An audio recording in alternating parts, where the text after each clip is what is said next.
రామయ్య సోమయ్య అనేవారు ఇద్దరు ఉండేవాడు. రామయ్య కట్టెలు కొట్టుకునేవాడు. కట్టెలు కొడుతూ తన కుటుంబాన్ని పోషించుకునేవాడు. రోజులాగానే కట్టెలు కొట్టడానికి అడవికి వెళ్తాడు. కట్టెలు కొడుతూ చెరువులో గొడ్డలు పడేసుకుంటాడు.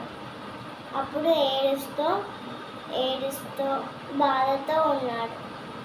ఆ బాధని చూడలేక చెరువు దేవత చెరువు నుంచి ఏమైంది నాయనా అని అడిగితే చెరువు దేవత, నేను కట్టెలు కొడుతూ నా గొడ్డల్ని కింద పడేసుకున్నాను అని చెప్తాడు రామయ్య.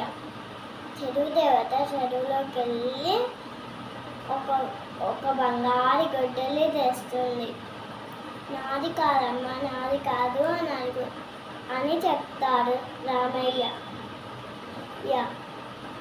మళ్ళీ చెరువులోకి వెళ్ళి చెరువు దేవత ఒక వెండి గొడ్డలి తెస్తుంది.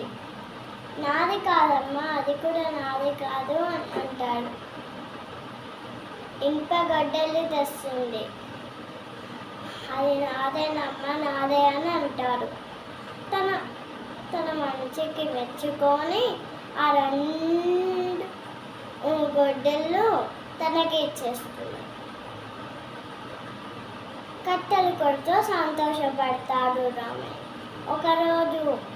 ఒకరోజు తన స్నేహితుడి దగ్గరికి వెళ్ళి కలుస్తాడు.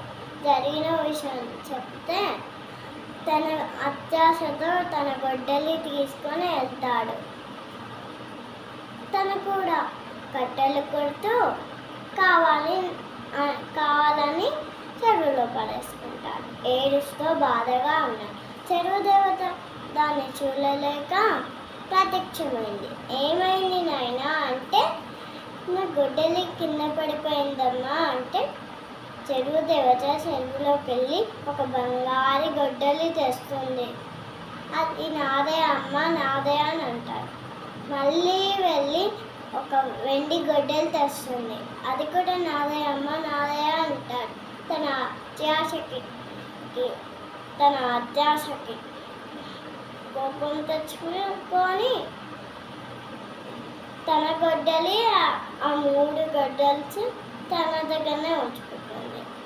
అందుకనే మనం నిజాయితీగా ఉండాలి. మన వస్తువులు ఇనుప సామాన్లు. ఈ కథ వల్ల మనకేం అర్థమైందంటే,